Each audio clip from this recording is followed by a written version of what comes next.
Bom, pessoal, então, como exemplo, consideremos essa equação diferencial aqui, que é conhecida como equação de Airy. Muito bem, antes de nós resolvermos esta equação diferencial, a primeira coisa que nós precisamos fazer é identificar os pontos singulares e os pontos ordinários desta equação diferencial. Então, para isso, vamos identificar quem são as funções a, b e c dessa equação diferencial. A função a é a função que está multiplicando o y duas linhas. Nesse caso, é simplesmente 1. A função b é a função que está multiplicando o y'.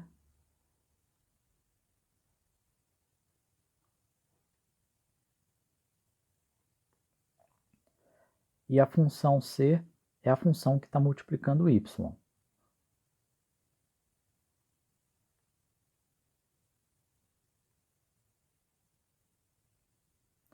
Então, com isso, nós determinamos as funções p e q, lembrando que a função p é igual à função b dividido por a, e a função q é a função c dividido pela função a.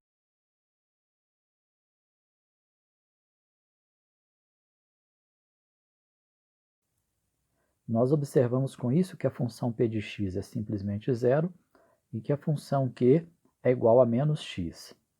Portanto, qualquer valor real de x é um ponto ordinário para a equação diferencial. Portanto, nós procuramos como soluções dessa equação diferencial funções analíticas da seguinte forma. O valor de x0 nessa série de potências precisa ser um ponto ordinário da equação diferencial. Como na equação de Airy todo x0 real é um ponto ordinário, então vocês podem, por exemplo, usar x0 igual a 0, x0 igual a 1, x0 igual a meio, fica a critério de vocês. Derivando duas vezes essa série de potências para substituirmos na equação diferencial, nós obtemos o seguinte.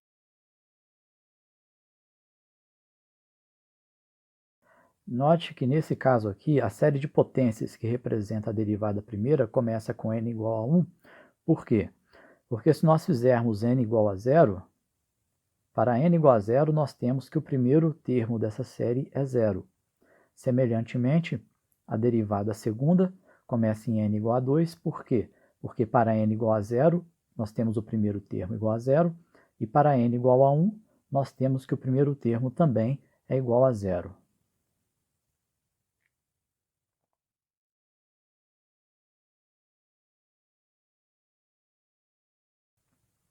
Então, no lugar de y duas linhas, nós vamos colocar essa série, e no lugar de y, nós vamos colocar esta série.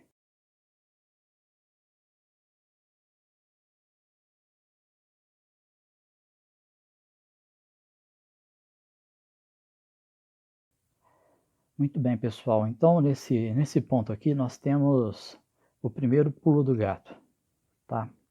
Que é observar o seguinte, as nossas séries são potências de x menos x0, onde x é a nossa variável independente.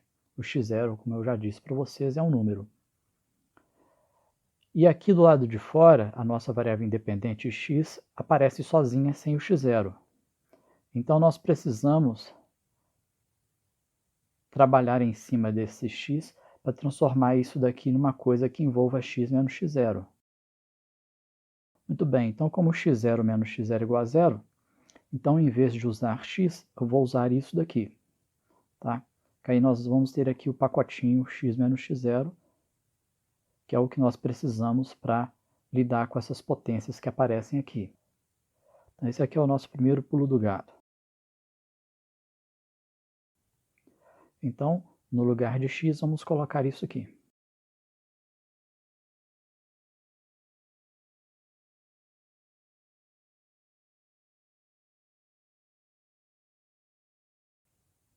O próximo passo agora é fazer esse produto aqui, ó, aplicar a operação distributiva aqui. Nós pegamos isso, multiplicamos pelo somatório e pegamos o xl e multiplicamos pelo somatório.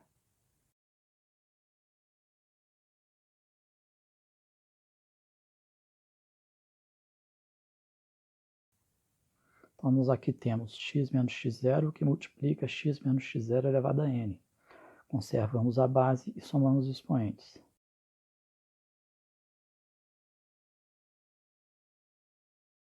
Para a mesma coisa aqui, x0 vezes o somatório.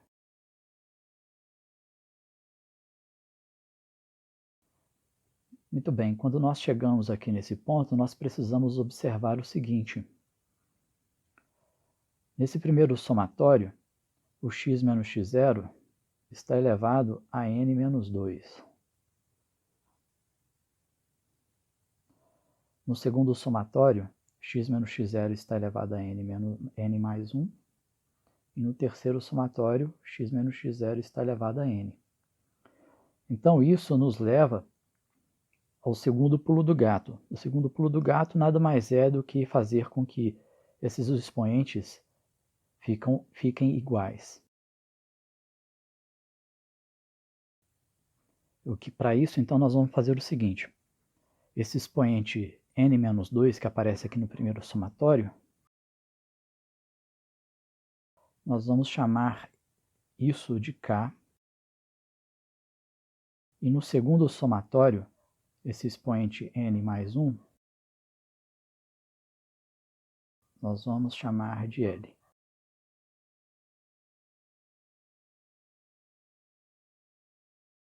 Dessa forma, esse primeiro somatório, onde aparece n, nós vamos ter que substituir por k usando esta expressão aqui. E no segundo somatório, onde tiver n, nós precisamos substituir por L usando essa expressão aqui. Então, nós vamos ficar o seguinte, o primeiro somatório vai ficar assim. A n, o que é n? Dessa expressão, nós temos que n é igual a k mais 2. Então, nós colocamos aqui k mais 2. N, k mais 2 novamente, só que agora multiplicando. N menos 1, basta você subtrair um aqui do lado esquerdo e um do lado direito.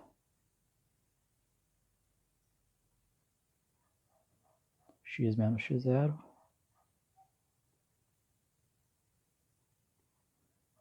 Elevado a n menos 2, que é o que nós estamos definindo como k. Muito bem. E k tem que variar de quanto até quanto?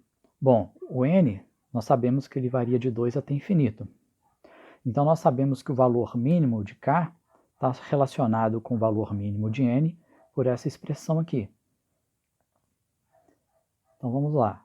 Vamos fazer assim, ó, para n igual a 2, que é o valor mínimo de n, nós temos que k é igual a 0. Então, o n igual a 2 corresponde ao k igual a 0. Então, o nosso somatório começa em k igual a 0. E quando n tende a infinito, aqui nesse somatório, nós temos por essa expressão que o k também tende a infinito. Então, o primeiro somatório fica desse jeitinho aqui. Agora, nós vamos fazer o mesmo raciocínio com o segundo somatório.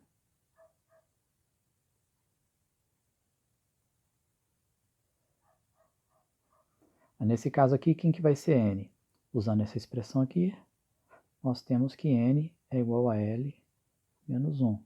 Então, a n vira a L menos 1, que multiplica x menos x0.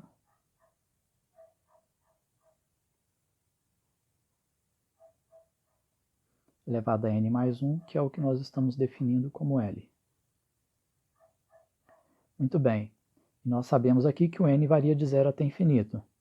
Então, mais uma vez, o valor mínimo de n vai definir para nós o valor mínimo de L. Para n igual a 0, nós temos que L é igual a 1. Então, o valor mínimo de n, que é 0, está associado com o valor mínimo de L, que é igual a 1, por essa expressão. Então, o nosso somatório começa em L igual a 1. E à medida que o n vai tendendo a infinito, nós temos por essa expressão que o L também tende a infinito.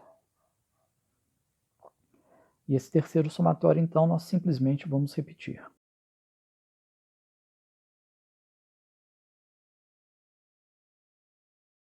Então, esse passo aqui nos leva ao terceiro pulo do gato.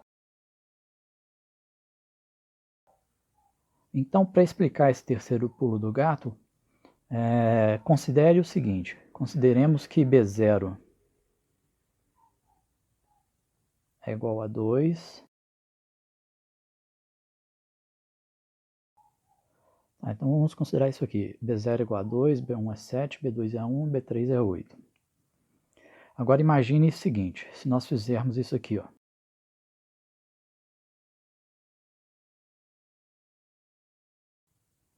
Nós sabemos que isso aqui dá 18, usando esses valores aqui. Agora pense o seguinte: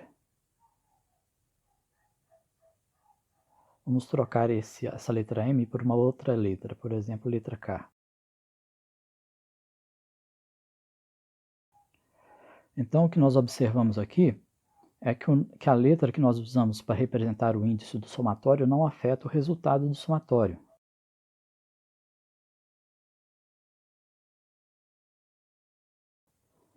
Dessa forma, a letra que nós usamos para identificar o índice do somatório não é importante. Então, o que nós vamos fazer é estender essa ideia para uma soma de 4 que nós temos aqui, para uma soma de 4 termos, para uma série infinita. Tá? Então, nesse primeiro somatório, nós vamos trocar a letra K pela letra N. No segundo somatório, nós vamos trocar L pela letra N. E o terceiro somatório fica da forma como está.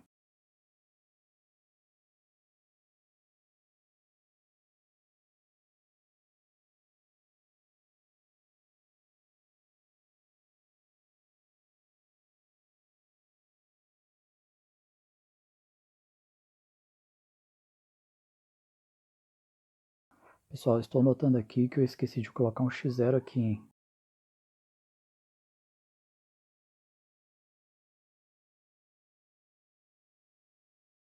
Vocês ficam aí assistindo e não falam nada, né?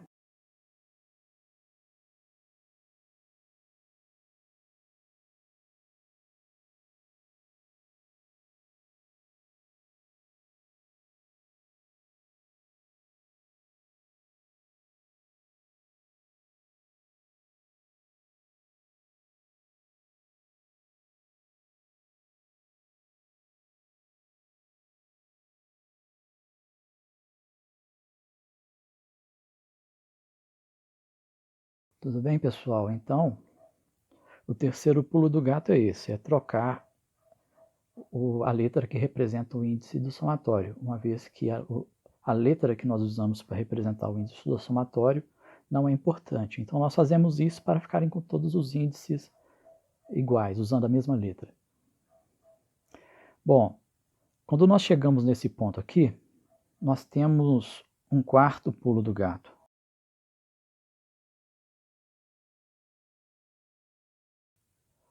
Esse quarto pulo do gato consiste em compararmos, mais uma vez, essas potências x menos x0 que aparecem nesses somatórios. Por exemplo, aqui nesse primeiro somatório, nós observamos o seguinte: o primeiro termo desse somatório é proporcional a x menos x0 elevado a zero. No segundo somatório, o nosso primeiro termo é proporcional a x menos x0 elevado a 1. E no terceiro somatório, o primeiro termo é proporcional a x menos x0 elevado a zero. Então, nós precisamos arrumar uma forma de igualar isso.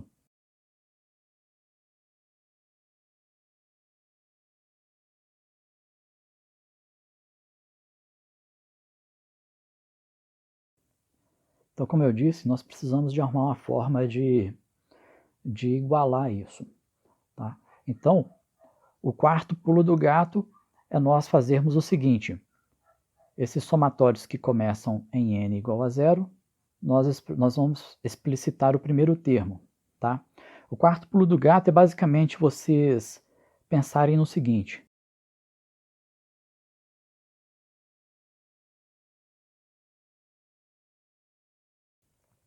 Tá? Então, o quarto pulo do gato é usar esse raciocínio aqui, tá? Isso significa que nós podemos explicitar os primeiros termos da série, tá? Você pode explicitar quantos primeiros termos você quiser. No nosso caso, nós vamos parar por aqui, ó. Nós vamos explicitar apenas o primeiro termo da primeira série e da terceira série. Então, nós teremos o seguinte.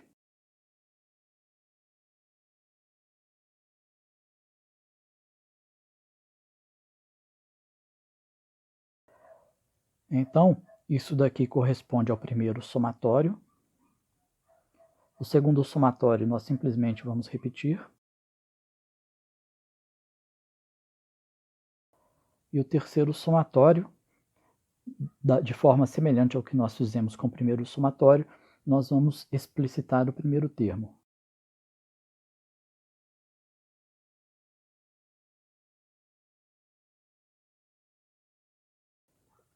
Então, esses dois pedacinhos aqui correspondem ao terceiro somatório. Note que com isso, e com esse quarto pulo do gato, agora nós temos o seguinte. Os três somatórios, eles começam com a potência x menos x0 elevado a 1. Para n igual a 2, nós teremos x menos x0 ao quadrado.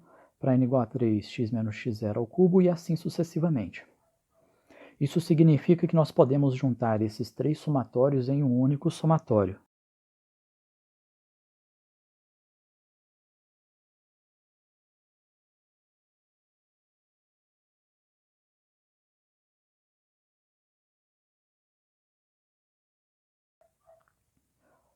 Então, quando nós juntamos os três somatórios em um único somatório, nós colocamos o fator x menos x0 elevado a n em evidência. Isso nos leva ao quinto pulo do gato. O quinto pulo do gato é comparar o lado esquerdo com o lado direito dessa equação.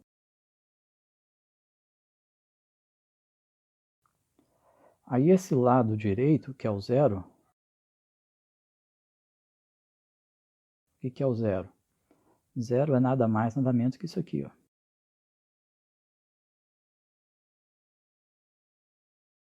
Então, o que nós precisamos fazer é comparar o termo de proporcional a x menos x0 elevado a zero do lado esquerdo com o termo proporcional a x menos x0 elevado a zero do lado direito. Depois, comparar o termo proporcional a x menos x0 elevado a 1 do lado esquerdo com o termo x menos x0 elevado a 1 do lado direito e assim sucessivamente. Então, comparando os dois lados da equação, para o termo x menos x0 elevado a zero, nós temos o seguinte. Nós temos isso aqui, de onde nós temos que A2 é igual.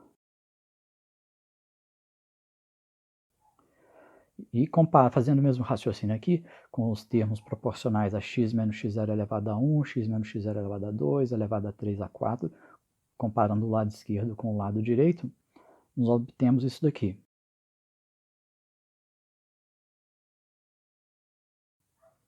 É igual a zero porque o lado direito é igual a zero, né, para todas as potências de x menos x0. Aqui nós precisamos observar o seguinte. Essa equação ela foi obtida desse somatório, digamos assim. E esse somatório começa em n igual a 1. Então, os valores de n que a gente pode usar nessa equação são os valores de n que começam em 1. Então, essa equação ela é válida para n igual a 1, 2, 3, etc. Dessa expressão, nós obtemos o seguinte.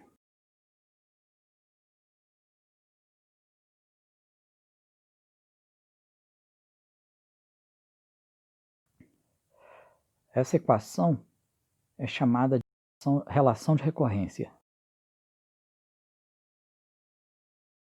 Então, usando essa relação de recorrência, nós obtemos, por um processo de recorrência, como o próprio nome indica, os coeficientes A3, A4, A5 e assim sucessivamente. Lembrando que n começa em 1, depois 2, depois 3 e assim sucessivamente. Então, com isso, temos o seguinte.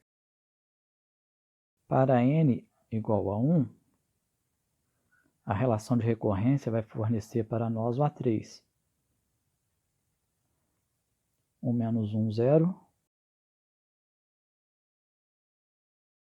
1 mais 2, 3. 1 mais 1, 2. Então, temos aqui o A3. Agora, se nós fazemos n igual a 2 na relação de recorrência, nós temos isso daqui. 2 mais 2, 4. Então, teremos o A4, que vai ser 2 menos 1 dá 1.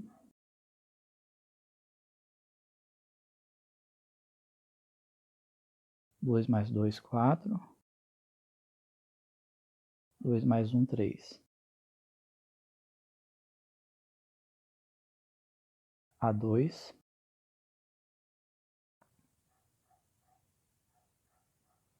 Então, prosseguindo, nós temos para n igual a 3, 3 mais 2, 5. 3 menos 1, 2.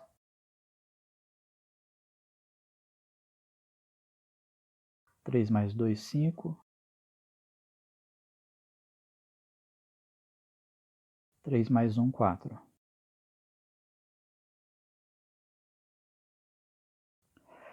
E nós vamos fazendo esse processo sucessivamente, tá?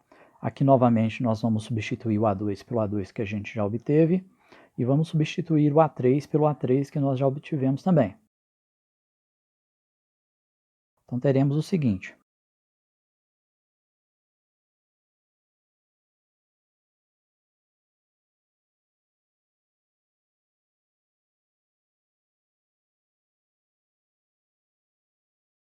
Prosseguindo com o cálculo, nós obtemos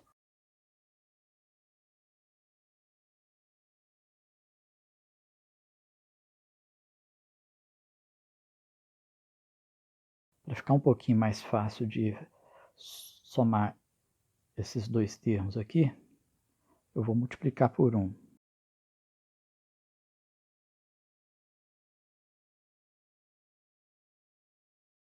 Então, com isso, esses dois denominadores ficam comuns. Então, teremos aqui 3A0x0 mais A0x0.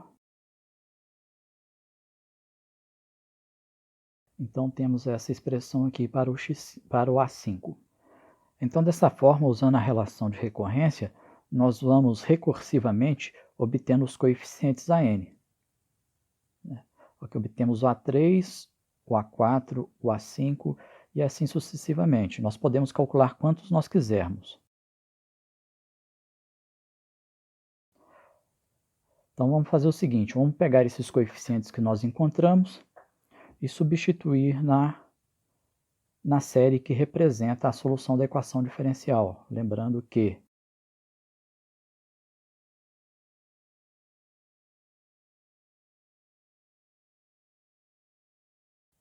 que estamos procurando por soluções desse tipo aqui. Ó. Então, vamos lá.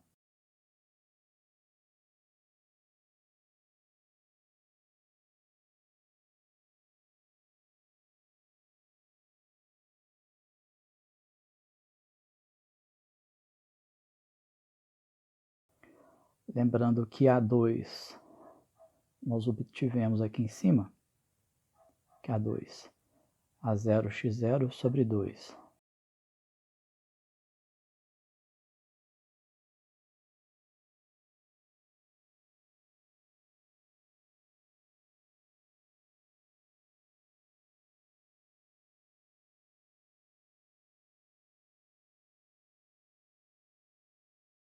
O próximo termo vai ser o termo proporcional a x menos x0 ao cubo, que está associado com o A3. Quem é o A3? O A3 é esse carinha aqui.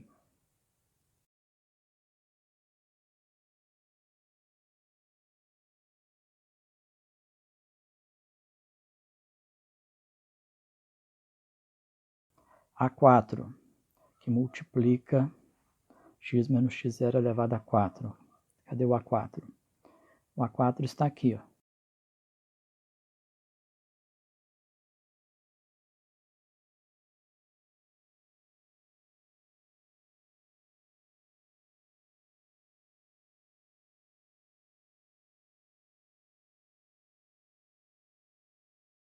Mais A5 que multiplica x menos x0 elevado a 5.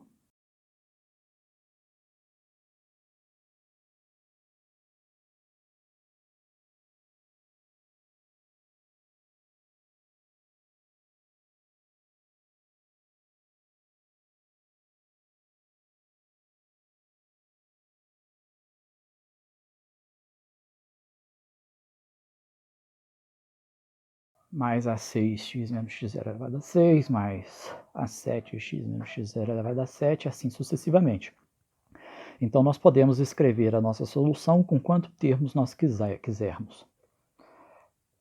Bom, então nós observamos que a nossa solução está escrita em termos de coeficientes A0 e A1, que são constantes arbitrárias.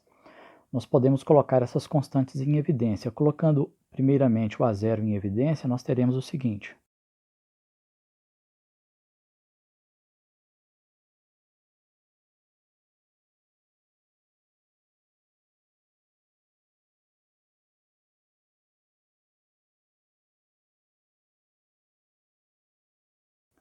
Colocando agora A1 em evidência, teremos o seguinte.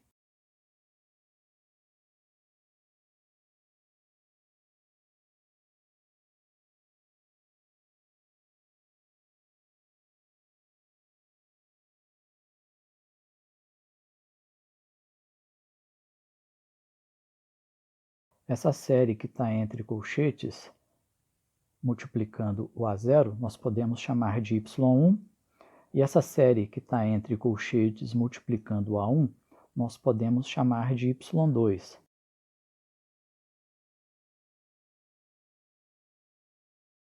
Para determinar se Y1 e Y2 são linearmente independentes, nós calculamos o Wronskiano. Para calcular o Wronskiano, nós precisamos do Y1, do Y2 e das derivadas de Y1 e Y2.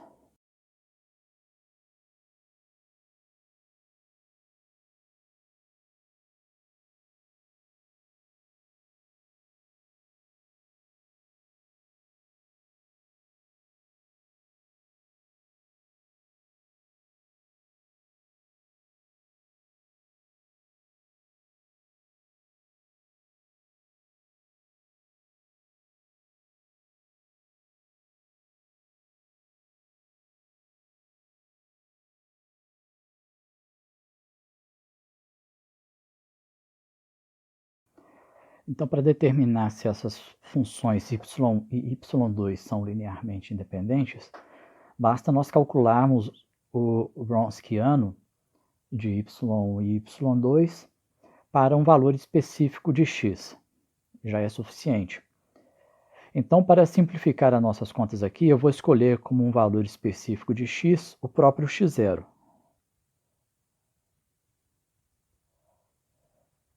Dessa forma, nós teremos o seguinte.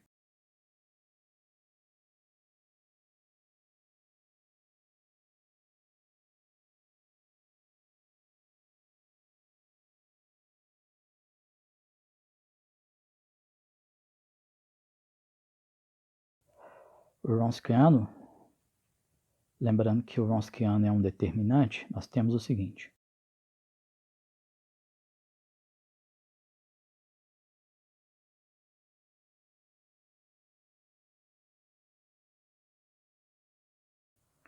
Como o Wronskiano é diferente de zero, então nós concluímos que y1 e y2 são soluções linearmente independentes.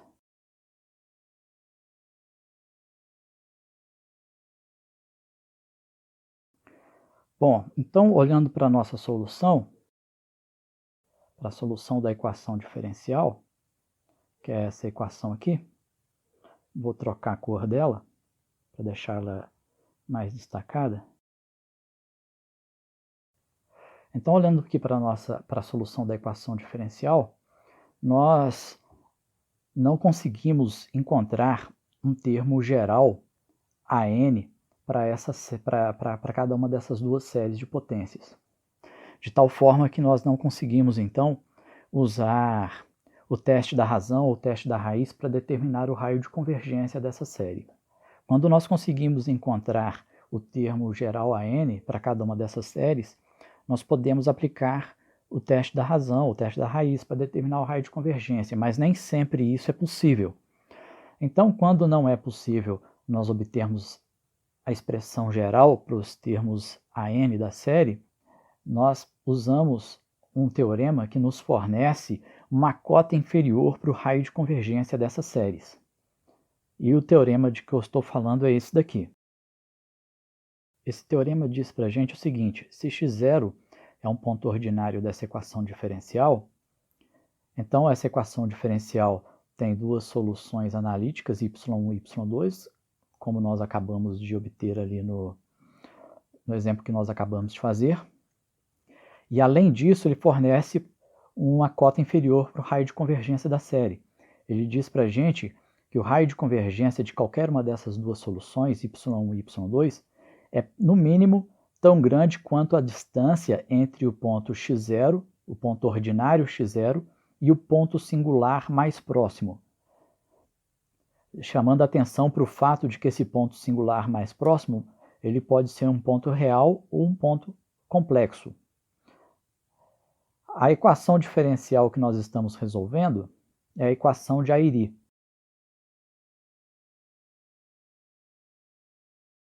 Lá no início do problema, quando nós começamos a resolver esse exemplo, nós mostramos que todos os x0s, todos os pontos x0 são pontos ordinários.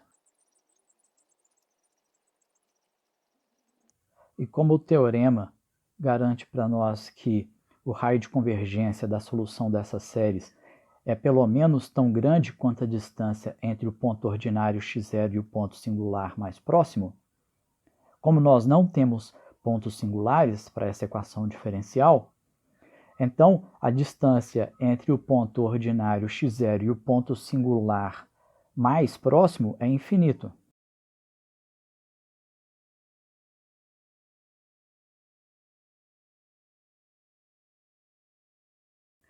Portanto, o raio de convergência das séries que nós obtemos como soluções dessa equação diferencial é infinito.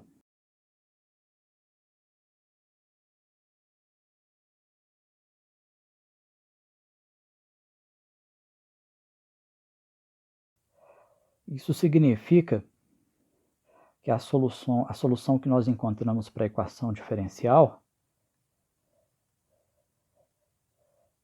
que é essa função aqui destacada em vermelho, ela possui raio de convergência infinito. Isso significa que é uma série, a série que representa a função y1 e a série que representa a função y2 são convergentes para qualquer valor de x real.